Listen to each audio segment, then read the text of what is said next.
मैं जॉम्बी बनने के बाद सबसे पहला काम क्या करता हूँ? जगह जगह घूमकर बेबी फार्मूला दूध और डायपर इकट्ठा करता हूँ। कारण यह है कि मैंने एक मानव बच्ची को गोद लिया है। सभी जॉम्बी मेरा मजाक उड़ाते हैं और मुझे पागल समझते हैं, लेकिन उन्हें नहीं पता कि यह बच्ची दरअसल मानव जाति की पुनर्जन्मी सम्राज्ञी है। अपने पिछले जन्म में उसने चारों दिशाओं में युद्ध किए थे, अनगिनत मौत और संकटों का सामना किया था और असंख्य शक्तिशाली विदेशी जातियों के योद्धाओं का वध किया था। लेकिन अंत में स्वर्गीय परीक्षा पार करते समय उस पर घात लगाकर हमला किया गया और वह अपनी ही जाति की रानी के हाथों मारी गई।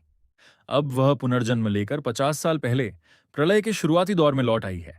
फर्क बस इतना है कि इस बार वह एक नन्ही बच्ची बनकर पैदा हुई है। उधर मैं भी अभी अभी इस दुनिया में आया था कि जॉम्बियों के हमले का शिकार हो गया और खुद भी एक जॉम्बी बन गया।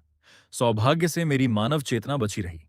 एक दुकान के फ्रिज में मिले जमे हुए मांस के सहारे मैं 1 महीने तक जीवित रहा। लेकिन अब वह मांस भी सड़ने लगा था। हालांकि जॉम्बी तो सड़ा गला मांस खाते हैं, लेकिन मानव सोच रखने वाला मैं इसे स्वीकार नहीं कर सकता था। मजबूरी में मैंने खुद को एक साधारण जॉम्बी की तरह छिपाया और भोजन की तलाश में निकल पड़ा। जब मैं एक घर में घुसकर रसोई की ओर बढ़ रहा था, तभी बगल के कमरे से एक बच्चे के रोने की आवाज सुनाई दी। मैंने बेडरूम का दरवाजा खोला और देखा कि कमरे की सजावट बेहद गर्मजोशी भरी थी, जो बाहर लिविंग रूम में फैले खून के धब्बों से बिल्कुल विपरीत थी। बिस्तर पर 6-7 महीने की एक बच्ची जोर जोर से रो रही थी। शायद उसके माता पिता ने अपनी आखिरी सांसों में उसे बचाने के लिए कमरे का दरवाजा अंदर से बंद कर दिया था।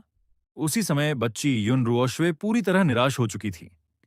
बड़ी मुश्किल से पुनर्जन्म मिला था, लेकिन सबसे पहले अपने माता पिता को देखने के बजाय उसने एक जॉम्बी को देखा। भूख और भय से उसका शरीर पहले ही कमजोर हो चुका था। अब अत्यधिक डर के कारण वह आखिरकार बेहोश हो गई। मैंने उस नन्ही बच्ची को देखा तो हैरान रह गया। वह सिर्फ 5-6 महीने की लग रही थी, लेकिन उसकी आंखों में गहरा दुख और असहायता झलक रही थी। किसी कारण से मैं उससे जुड़ाव महसूस करने लगा। हम दोनों ही अजीब तरीके से इस दुनिया में आए थे और दोनों ही इस प्रलय के शिकार बने थे। उस अंधकारमय दुनिया में यह नन्हा जीवन मानो एक रोशनी की किरण था, जिसने मुझे जीने का नया उद्देश्य दे दिया। इसलिए मैंने उसे गोद लेने का फैसला किया। लेकिन तभी मुझे एहसास हुआ कि वह शायद भूख के कारण बेहोश हुई थी। कमरे में रखा दूध पाउडर का डिब्बा भी खाली हो चुका था। मैंने तय किया कि उसके लिए दूध ढूंढ कर लाऊंगा। मैंने बेडरूम का दरवाजा अच्छी तरह बंद किया और सामने सोफा लगा दिया ताकि कोई जॉम्बी अंदर न घुस सके। रसोई में खोजने के बाद भी मुझे कुछ नहीं मिला, इसलिए मैं ऊपर की मंजिलों पर गया। तीसरी मंजिल का गलियारा सूखे हुए काले भूरे खून से भरा था। जमीन पर बिखरे अंग और मांस के टुकड़े पड़े थे। दरवाजे खुले होने के बावजूद पूरी जगह सड़ांत से भरी हुई थी। कुछ अधमरे और अपंग ज़ॉम्बी भी इधर उधर घूम रहे थे, लेकिन मैं इन दृश्यों का आदी हो चुका था। मैं एक एक घर खंगालता रहा, मगर कई रसोइयों की तलाशी लेने के बाद भी दूध पाउडर नहीं मिला। केवल थोड़ा बहुत ऐसा कच्चा मांस मिला जो पूरी तरह सड़ा नहीं था। आखिरकार 5वीं मंजिल के एक घर में मुझे दुखद दृश्य देखने को मिला। वहां की मां जॉम्बी बन चुकी थी और उसका बच्चा उसके पेट का भोजन बन चुका था। मैं कुछ पल के लिए चुप हो गया। अगर मेरी छोटी बच्ची भी कमरे में बंद न होती तो शायद उसका भी यही हश्र होता। सौभाग्य से उसी घर की रसोई में मुझे 2 बंद डिब्बे दूध पाउडर के और लगभग 2 किलो ताजा कच्चा मांस मिल गया। बेहोशी की हालत में युन रोशवे ने महसूस किया कि दूध का स्वाद उसके मुंह में जा रहा है। उसने स्वाभाविक रूप से पीना शुरू किया। ऊर्जा मिलने के बाद उसने मुश्किल से अपनी आंखें खोलीं और हैरान रह गई। वह जिंदा थी। इतना ही नहीं, एक ज़ॉम्बी किसी दाई मां की तरह चम्मच से उसे दूध पिला रहा था। अपने पिछले जन्म की यादों में उसने हमेशा ज़ॉम्बियों को खून के प्यासे राक्षसों के रूप में देखा था। उसने खुद भी कई संक्रमित साथियों को मार गिराया था। उसके मन में अचानक विचार आया, क्या यह ज़ॉम्बी मुझे बड़ा करके बाद में खाने वाला है? मुझे नहीं पता वह क्या सोच रही थी। मैं सिर्फ इतना जानता था कि उसे दोबारा आंखें खोलते देखकर मेरे दिल से बड़ा बोझ उतर गया। लेकिन लंबे समय से भूखी होने के कारण एक कटोरी दूध पिलाने के बाद भी उसका पेट नहीं भरा। मैं भूल गया कि मैं अब इंसान नहीं बल्कि ज़ॉम्बी हूं। मैं उससे कुछ कहना चाहता था, लेकिन मुंह से केवल एक भयानक गुर्राहट निकली। मैं तुरंत चुप हो गया और मुड़कर दूसरी कटोरी बनाने लगा। लगातार 3 कटोरियां दूध पिलाने के बाद जाकर उसका पेट भरा। मैंने मन ही मन आह भरी। बच्चे पालना सच में आसान नहीं है। अब मुझे समझ आ गया था कि आगे से ज्यादा दूध पाउडर जमा करना पड़ेगा। अच्छी बात यह थी कि सील बंद दूध लंबे समय तक खराब नहीं होता। उधर युन रुओशवे पेट भरकर संतुष्ट भाव से अपने पालने में लेट गई, लेकिन उसके मन में अभी भी भारी उलझन थी। उसके सामने मौजूद ज़ॉम्बी की आभा साफ बता रही थी कि वह अभी-अभी संक्रमित हुआ एक बेहद कमज़ोर प्रथम स्तर का ज़ॉम्बी था। ऐसे ज़ॉम्बियों में बुद्धि होना असंभव माना जाता था। फिर यह सब कैसे हो रहा था? वह कुछ भी समझ नहीं पा रही थी। हालांकि अनेक जीवन मृत्यु के संघर्षों से गुजर चुकी पूर्व सम्राज्ञी होने के कारण वह धीरे-धीरे शांत हो गई।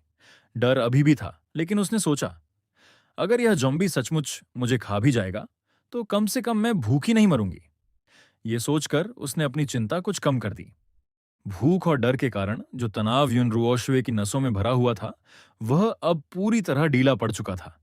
मन शांत होते ही वह गहरी नींद में चली गई। मैं उसकी सोती हुई मासूम शक्ल को देखता रहा और अनायास ही मेरे होंठों पर मुस्कान आ गई। ये शायद पहली बार था जब इस प्रलयकारी दुनिया में मुझे शांति और सुकून का एहसास हुआ था।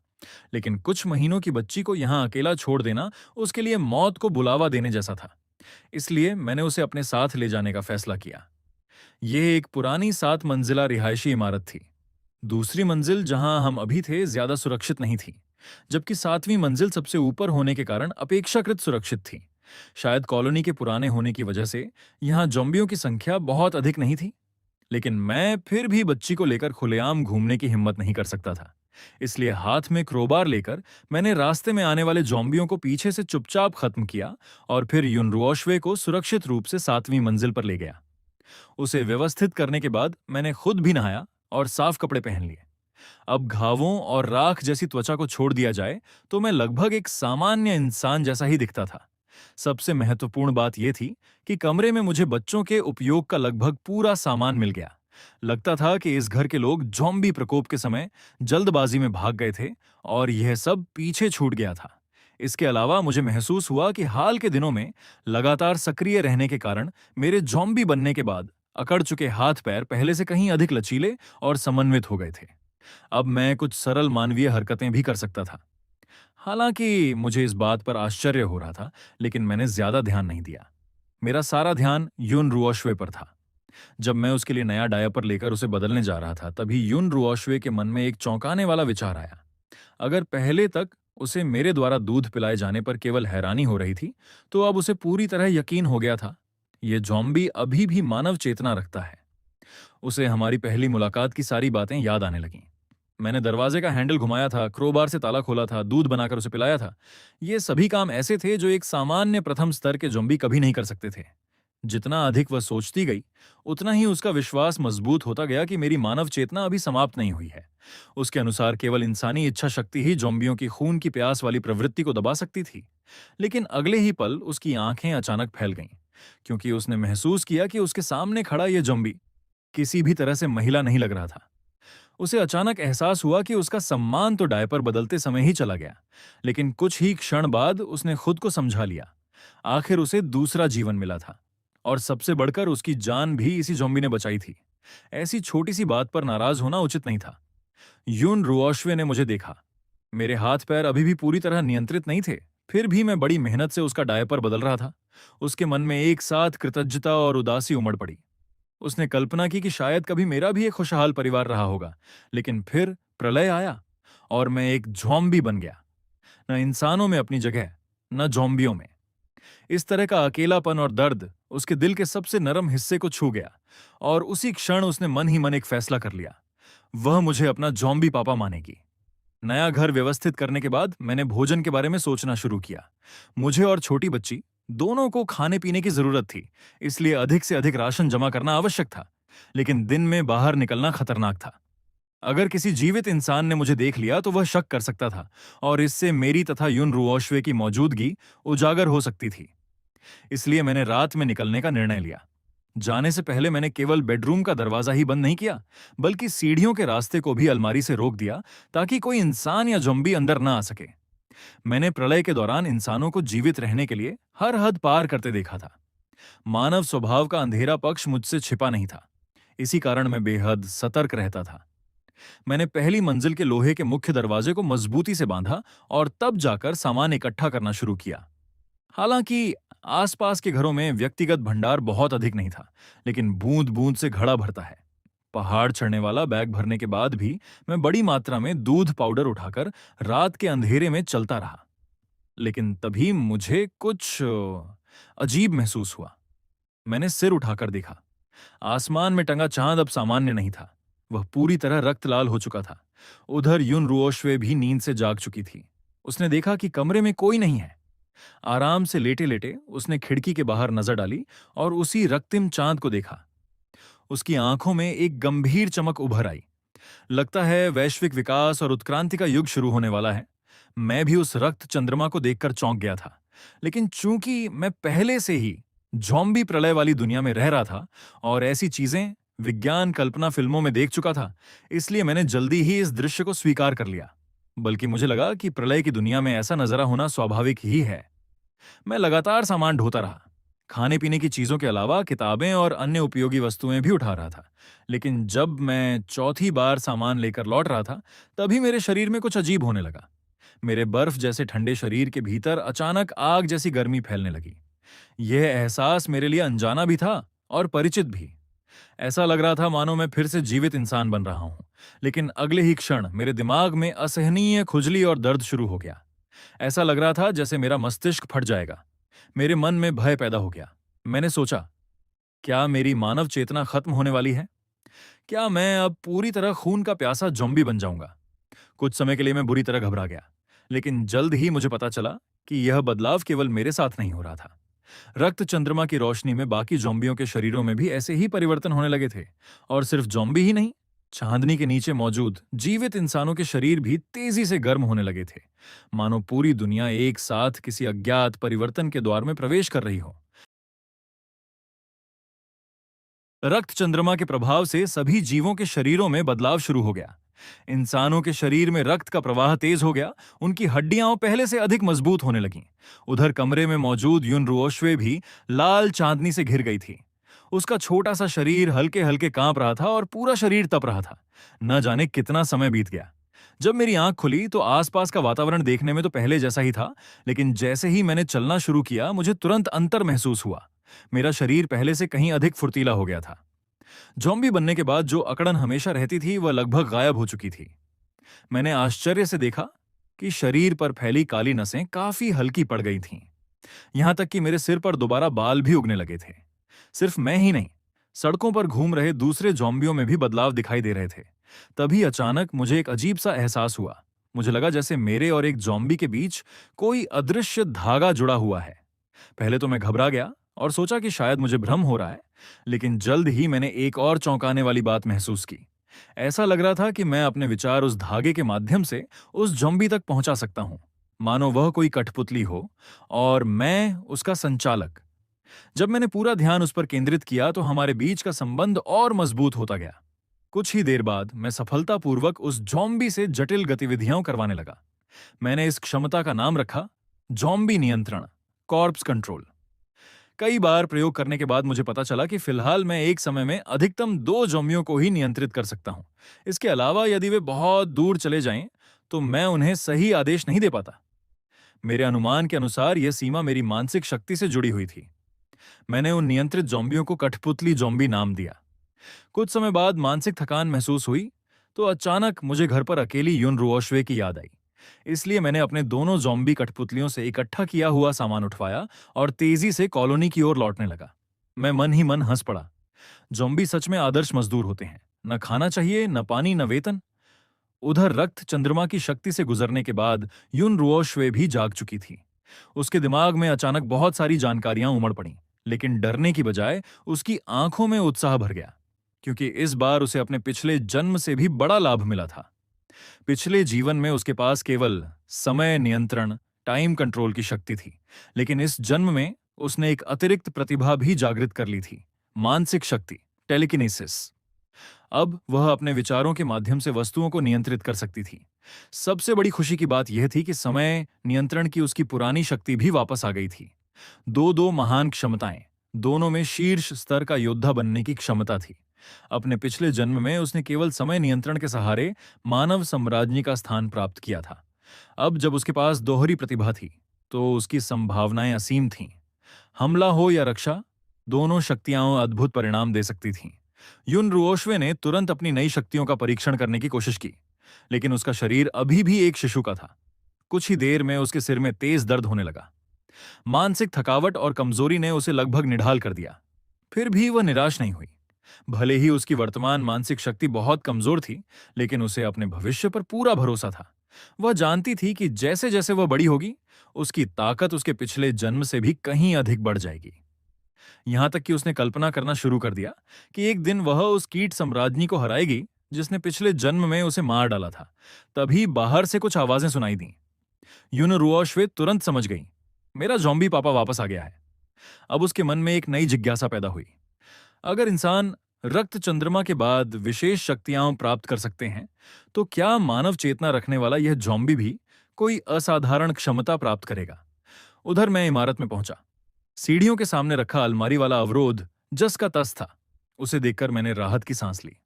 इस दुनिया में आने के बाद पहली बार मुझे ऐसा महसूस हुआ जैसे किस्मत सचमुच मेरे साथ है। मैंने जल्दी से अलमारी हटाई और बेडरूम की ओर दौड़ा। अंदर पहुंचते ही देखा कि यून रुओशवे जाग रही थी और चुपचाप मेरी ओर देख रही थी। हालांकि मैंने जीवन में कभी प्रेम संबंध तक नहीं बनाया था, लेकिन उस क्षण मेरे मन में अजीब सी भावना उठी। मुझे सचमुच एक पिता जैसा महसूस होने लगा। मैं रसोई में गया। पानी और बिजली पहले से बंद थे, इसलिए मैंने मिनरल वाटर से उसके लिए दूध तैयार किया। जब मैं दूध घोल रहा था, तब यून रुओशवे भी मुझे ध्यान से देख रही थी। उसे महसूस हुआ कि मेरे शरीर में कुछ परिवर्तन हुए हैं।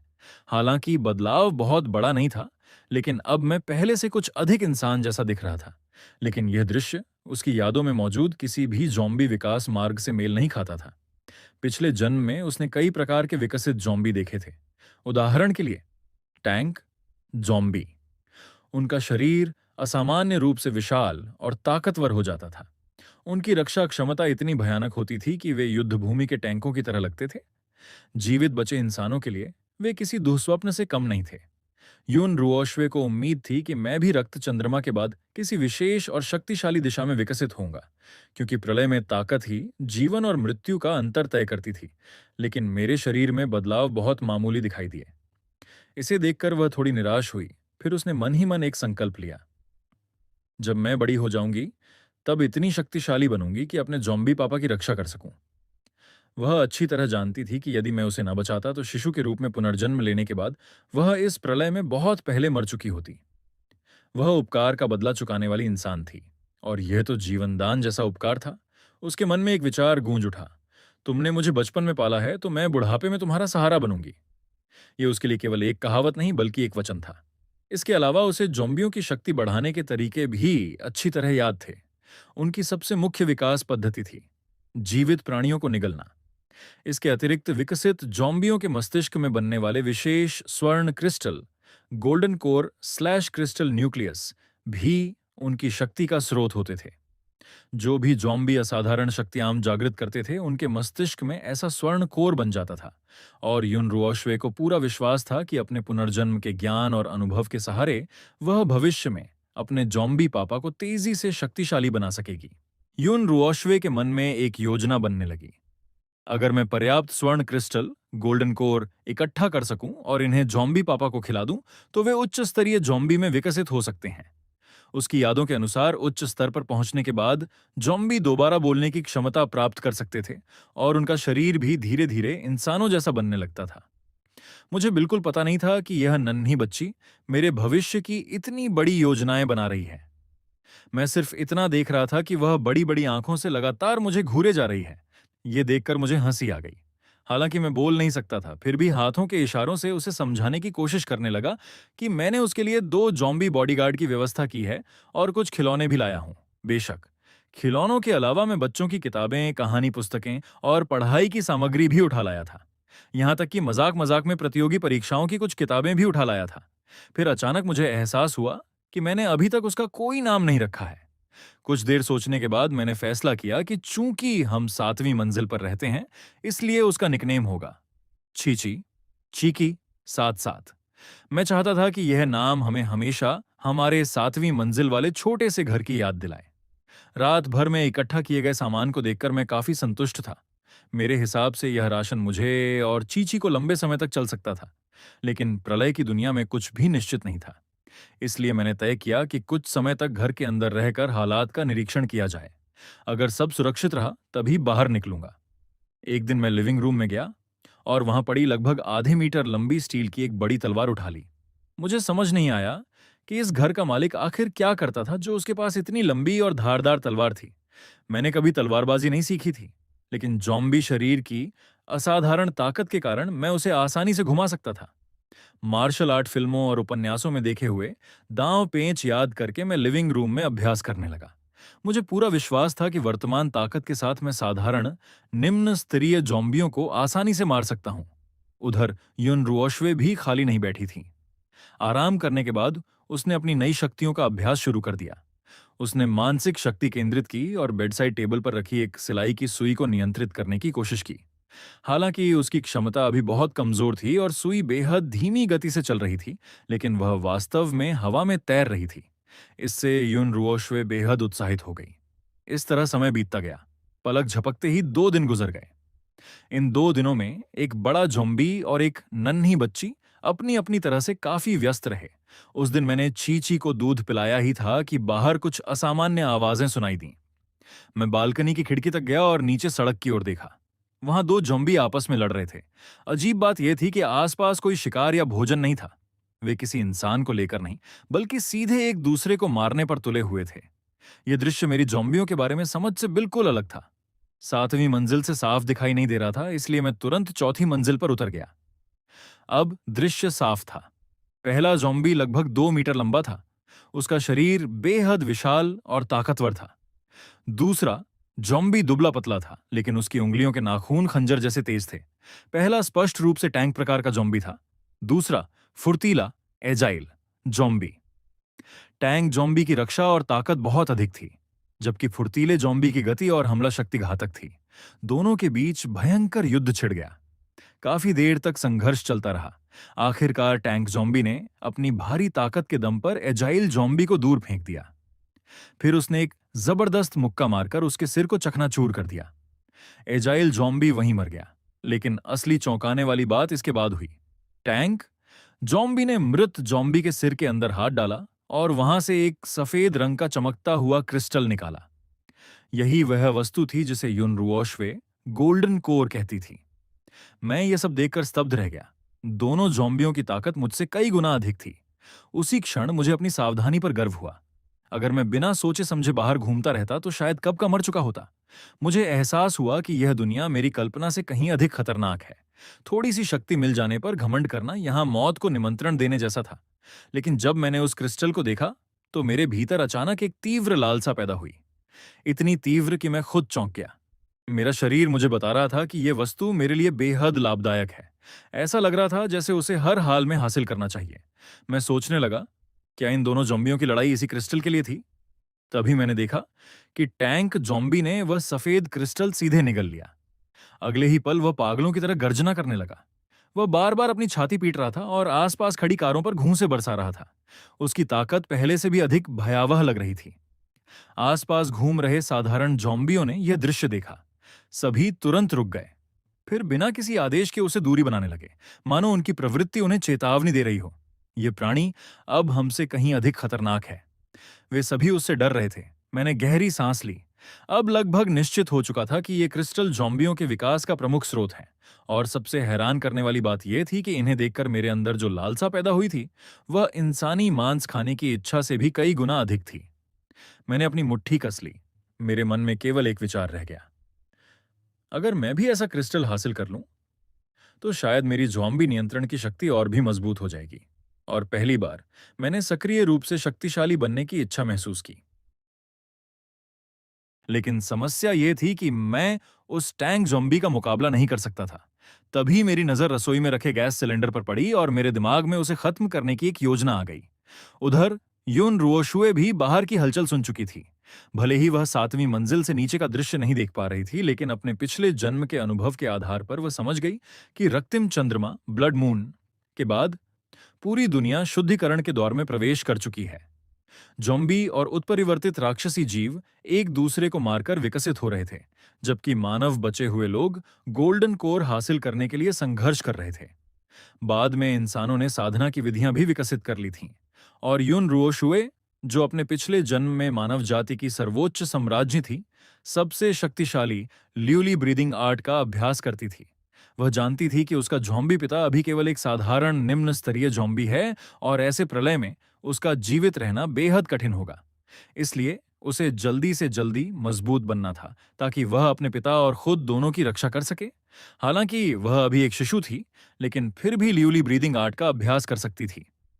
ब्लड मून के बाद वातावरण में फैले ऊर्जा कणों को अपने शरीर में खींचते हुए उसने साधना शुरू कर दी। तकनीक सक्रिय होते ही उसका छोटा सा शरीर कांपने लगा और ऊर्जा धीरे धीरे उसके अंदर समाने लगी। युन रुओशुए अपने पुनर्जन्म को लेकर बेहद खुश थी। इस बार उसे प्रलय के शुरुआती दौर से ही सर्वोच्च साधना विधि का लाभ मिल रहा था।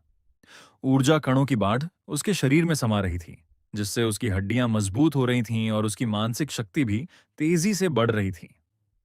जब मैं नीचे से वापस बेडरूम में आया तो देखा कि उसका शरीर कांप रहा है। मुझे लगा कि उसे ठंड लग गई है या वह बीमार हो रही है, इसलिए मैं तुरंत एक कंबल लाकर उसे ढकने लगा। युन रुओशुए मेरी हरकत से जाग गई। मुझे चिंतित देखकर उसके चेहरे पर हल्की मुस्कान आ गई। उसी क्षण उसने पहली बार अपने ज़ॉम्बी पिता के प्यार और स्नेह की गर्माहट महसूस की। पिछले जन्म में वह अनाथालय में पली बड़ी थी और इंसानी रिश्तों की बेरुखी झेल चुकी थी। ये पहली बार था जब उसे पिता का प्यार महसूस हो रहा था। जब मैंने देखा कि छोटी किकी बिल्कुल ठीक है, तब मेरा ध्यान फिर उस टैंक ज़ॉम्बी की ओर गया। वह एक चलता फिरता टाइम बम था और उसे जल्द से जल्द खत्म करना जरूरी था। शाम होते ही मैंने अपने नियंत्रण में मौजूद नंबर 1 ज़ॉम्बी पपेट को टैंक ज़ॉम्बी को उकसाने के लिए भेजा। उसने एक फूलदान उठाकर टैंक ज़ॉम्बी के सिर पर दे मारा और तुरंत भाग निकला। योजना के अनुसार वह उसे उस दुकान तक ले आया जहां मैंने पहले से गैस सिलेंडर लगा रखे थे। जैसे ही पपेट दुकान में घुसा, विशालकाय टैंक ज़ॉम्बी भी दीवार तोड़ते हुए अंदर घुस गया। उसकी ताकत इतनी भयानक थी कि उसने मेरे ज़ॉम्बी पपेट को एक ही झटके में चकनाचूर कर दिया।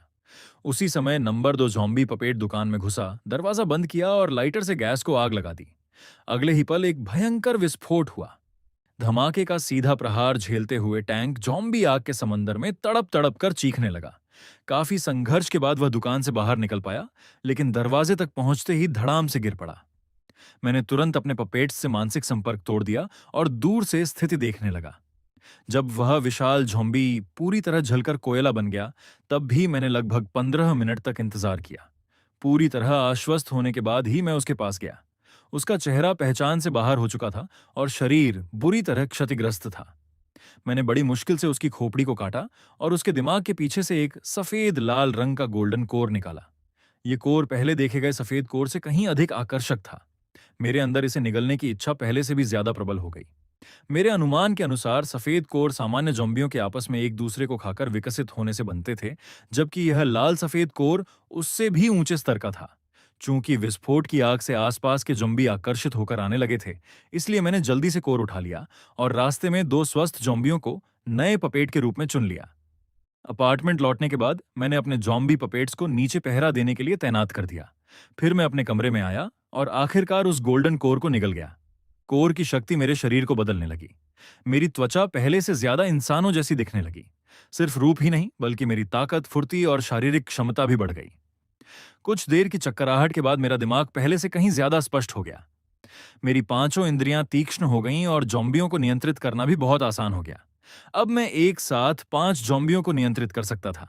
इतना ही नहीं, मुझे एक नई क्षमता भी मिली, साझा दृष्टि, शेयर्ड विजन। पहले मैं केवल अपनी नजरों के दायरे में मौजूद ज़ॉम्बियों को नियंत्रित कर सकता था, लेकिन अब मैं दूर से भी ऐसा कर सकता था। परीक्षण के बाद पता चला कि मेरी मानसिक शक्ति की सीमा लगभग 1 किलोमीटर तक फैल चुकी थी।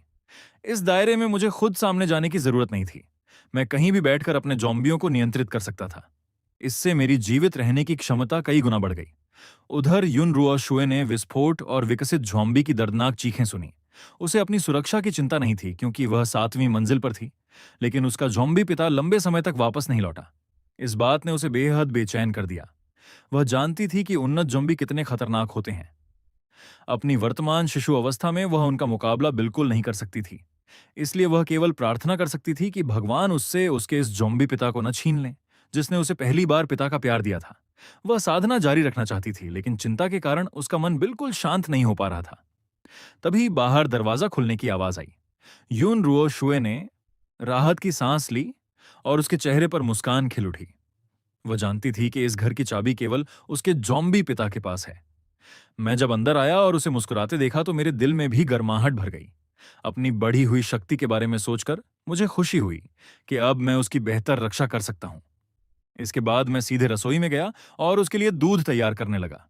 उसे स्वाद लेकर दूध पीते हुए देखकर मुझे लगा कि मेरे इस सड़े गले ज़ॉम्बी शरीर में भी फिर से जीवन की ऊर्जा लौट आई है। आगे कहानी में नायक अपनी शक्ति बढ़ाने, लड़ाकू कौशल सीखने और मार्शल आर्ट्स जानने वाले ज़ॉम्बी बनने की दिशा में कदम बढ़ाता है। असल लड़ाई में केवल वास्तविक युद्ध ही दूरी का सही अंदाजा, दुश्मन की प्रतिक्रिया को पढ़ने और सही निर्णय लेने की क्षमता विकसित कर सकता है। लगातार अभ्यास और कई लड़ाइयों के बाद मेरी फाइटिंग स्किल्स में जबरदस्त सुधार हुआ। अब मैं साधारण ज़ॉम्बियों के सीधे हमलों का आसानी से सामना कर सकता था। जो कभी लड़ाई के बारे में कुछ नहीं जानता था, वह अब एक कुशल योद्धा बन चुका था। साथ ही मुझे एक और दिलचस्प बात पता चली। मैं एक ही समय में कई काम कर सकता था। एक तरफ मैं खुद लड़ाई का अभ्यास करता और दूसरी तरफ अपने ज़ॉम्बी पपेट्स को सामान खोजने के लिए नियंत्रित करता। उनके साझा दृष्टिकोण, शेयर्ड विजन के जरिए मैं आसपास की स्थिति पर भी नजर रख सकता था। इसी दौरान मुझे सनशाइन अपार्टमेंट की पहली इमारत की तीसरी मंजिल पर कुछ अजीब दिखाई दिया। दो ज़ॉम्बी किसी कमरे में सामान खोज रहे थे कि तभी एक धुंधली सी परछाई बिजली की तरह वहां से गुजरी। उसकी गति इतनी भयावह थी कि अगर जमीन पर निशान न छूटे होते तो मुझे लगता कि मेरी आंखों ने धोखा दिया है। मैंने तुरंत अपने पपेट्स को उस परछाई का पीछा करने का आदेश दिया। कुछ मिनट बाद आखिरकार मैं उस राक्षस को साफ देख पाया। वह एक बेहद विकृत और डरावना ज़ॉम्बी था। उसकी त्वचा लगभग पूरी तरह झड़ चुकी थी। दांत और जीभ भयानक रूप से विकृत हो चुके थे। उसके हाथ पैर किसी जंगली जानवर के पंजों में बदल गए थे। वह सीधा खड़ा भी नहीं हो सकता था और चारों हाथ पैरों पर चलता था। लेकिन बदले में उसे ऐसी गति और विस्फोटक शक्ति मिली थी जो साधारण ज़ॉम्बियों की कल्पना से भी परे थी।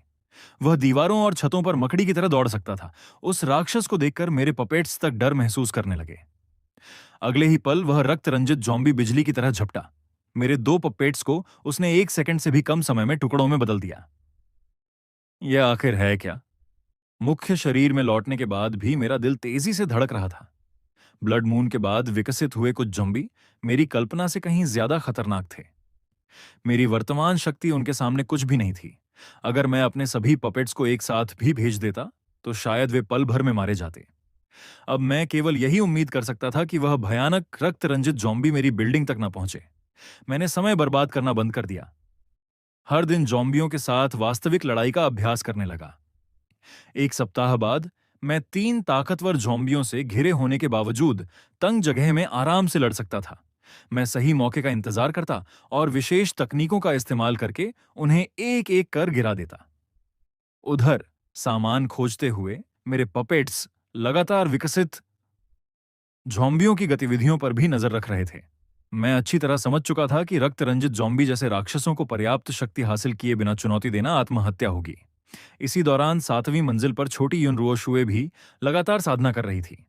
शुरुआत में वह केवल एक चांदी की सुई को हिलाने भर में थक जाती थी, लेकिन अब वह अपने पूरे शिशु शरीर को जमीन से 1-2 सेंटीमीटर ऊपर उठा सकती थी। उड़ना लगभग हर इंसान का सपना होता है। हालांकि वह अभी सचमुच उड़ नहीं सकती थी, लेकिन उसकी प्रगति बेहद आश्चर्यजनक थी। अगर किसी बड़े सर्वाइवर संगठन को यह पता चल जाता कि एक शिशु हवा में तैर सकता है, तो वे उसे पाने के लिए टूट पड़ते। उसकी प्रतिभा सचमुच राक्षसी स्तर की थी। एक दिन लड़ाई का अभ्यास खत्म करने के बाद मैं ऊपर जाने ही वाला था कि अचानक मेरे पपेट्स में से एक ने महत्वपूर्ण सूचना भेजी। एक दुबला पतला मानव जीवित बचने के लिए भोजन ढूंढ रहा था, लेकिन उसका पीछा एक विकसित फुर्तीला ज़ॉम्बी, एजिलिटी ज़ॉम्बी, कर रहा था। ये वही प्रकार का विकसित ज़ॉम्बी था जिसकी मैं काफी समय से तलाश कर रहा था। उसकी गति इतनी तेज थी कि उसने पंजों से कार का दरवाजा भेदकर दिशा बदली और कुछ ही सेकंड में उस इंसान को पकड़ लिया। बेचारा जीवित बचा इंसान मौके पर ही मारा गया, लेकिन मेरी नजर उस पर नहीं थी। मेरी नजर उस विकसित ज़ॉम्बी पर थी। टैंक ज़ॉम्बी का गोल्डन कोर खाने के बाद से मेरे अंदर और शक्तिशाली बनने की तीव्र इच्छा पैदा हो चुकी थी। मैंने तुरंत एक पपेट को उसकी निगरानी पर लगाया और बाकी 4 पपेट्स को बुला लिया। सभी को फायर फाइटर सूट और कुल्हाड़ियां दी गईं। फिर मैंने उन्हें साधारण ज़ॉम्बियों की तरह दिखते हुए आधे घेरे, सेमी एंक्लोजर फॉर्मेशन में आगे बढ़ने का आदेश दिया। मैं जानता था कि अगर सीधे हमला किया तो यह फुर्तीला ज़ॉम्बी आसानी से भाग जाएगा या मेरे सभी पपेट्स को मार डालेगा। जब दूरी केवल 10 मीटर रह गई, मैंने अचानक हमला करवा दिया। फुर्तीला ज़ॉम्बी बेहद तेज था और कई वारों से बच गया, लेकिन मेरी घेराबंदी रणनीति सफल रही। उसकी दाहिनी बांह और पीठ पर गहरे घाव पड़ गए। हालांकि उसने जवाबी हमला करते हुए एक पपेट का सिर चकनाचूर कर दिया। मैंने तुरंत दो पपेट्स को सामने से हमला करने भेजा, जबकि बाकी दो पीछे से घेर कर वार करने लगे। कुछ ही पलों में उसकी कमर पर कुल्हाड़ी का गहरा वार लगा। मांस का बड़ा हिस्सा कटकर गिर पड़ा। घायल होने के बाद उसने आखिरी बार पूरी ताकत लगाई और एक और पपेट का सिर तोड़ दिया, लेकिन अब बहुत देर हो चुकी थी। बाकी तीन पपेट्स ने एक साथ हमला कर दिया। घने कुल्हाड़ी वारों से बचना उसके लिए असंभव था। आखिरकार फुर्तीला ज़ॉम्बी वहीं ढेर हो गया। मैंने तुरंत उसका सिर फाड़कर गोल्डन कोर निकाल लिया और अपने इलाके में वापस लौट आया। ये कोर भी पहले वाले की तरह सफेद था, लेकिन उसमें हल्की लाल आभा मौजूद थी। इसका मतलब था कि यह ज़ॉम्बी भी पहले किसी गोल्डन कोर को निगल चुका था। मैंने बिना देर किए उसे निगल लिया। एक बार फिर ऊर्जा का विशाल सैलाब मेरे पूरे शरीर में दौड़ गया। परिवर्तन पूरा होने के बाद मेरी शक्ति में जबरदस्त वृद्धि हुई। अब मैं एक साथ 10 ज़ॉम्बियों को नियंत्रित कर सकता था। मेरी मानसिक शक्ति की अधिकतम सीमा बढ़कर 3 किलोमीटर तक पहुंच गई। अपनी नई शक्ति से उत्साहित होकर मैंने मजबूत शरीर वाले ज़ॉम्बियों को चुना, उन्हें फायर फाइटर सूट पहनाए और एक विशेष ज़ॉम्बी स्क्वाड बना डाला। उन्हें देखकर मैं बेहद संतुष्ट हुआ। मेरे मन में विशाल ज़ॉम्बी सेना बनाने का सपना जन्म लेने लगा। मैं कल्पना करने लगा कि एक दिन हजारों ज़ॉम्बी मेरे आदेश पर पूरी दुनिया में युद्ध करेंगे। लेकिन इसके बावजूद मैं पहली इमारत में छिपे उस रक्त रंजित राक्षस को नहीं भूला था। आज फुर्तीले ज़ॉम्बी से लड़ने के बाद मुझे एहसास हुआ कि वह रक्त रंजित राक्षस उससे भी कहीं अधिक खतरनाक है। फिलहाल उसके बारे में जानकारी बहुत कम थी, इसलिए मैंने तय किया कि कुछ दिनों बाद पहले उसकी असली शक्ति का परीक्षण करूंगा। आखिर वह मेरे लिए एक टाइम बम जैसा था। अगले 3 दिनों में मैंने छठी मंजिल को पूरी तरह प्रशिक्षण केंद्र में बदल दिया। लगातार लड़ाइयों और अभ्यास के कारण मेरी ताकत, गति और युद्ध कौशल तेजी से बढ़ रहे थे। अब मैं पहले जैसा साधारण सर्वाइवर बिल्कुल नहीं रहा था। प्रशिक्षण खत्म होने के बाद मैं 7वीं मंजिल पर लौटा और छोटी किकी को दूध पिलाने लगा। उसे मासूम मुस्कान के साथ हंसते देखकर मेरे चेहरे पर भी मुस्कान आ गई। उसकी भूख पहले से काफी बढ़ चुकी थी। दूध पिलाने के बाद मैंने लूटे गए खिलौनों से उसे खुश करने की कोशिश की। युन रुओशुए अंदर से बेहद असहाय महसूस कर रही थी। बाहर से वह एक साधारण बच्ची थी, लेकिन उसके भीतर एक पुनर्जन्मी महान सम्राज्ञी की आत्मा मौजूद थी। अपने जॉम्बी पिता को बच्चों जैसी हरकतें करते देख वह कुछ नहीं कर सकती थी। फिर भी वह जानती थी कि यह सब उसके लिए प्यार से किया जा रहा है, इसलिए उसने मुस्कुराकर साथ दिया। लेकिन जब मैंने उसकी मुस्कान देखी तो मैं और ज्यादा उत्साह से उसे हंसाने लगा। युन रुओशुए की पलकें तक फड़क उठीं। छोड़ो, इसे मानसिक शक्ति का अभ्यास ही समझ लेती हूं। आखिरकार छोटी साम्राज्य ने मन ही मन हार मान ली। उधर मैं एक महत्वपूर्ण फैसला कर चुका था। अब समय आ गया था पहली इमारत में मौजूद उस भयावह रक्त रंजित राक्षस की असली शक्ति का परीक्षण करने का।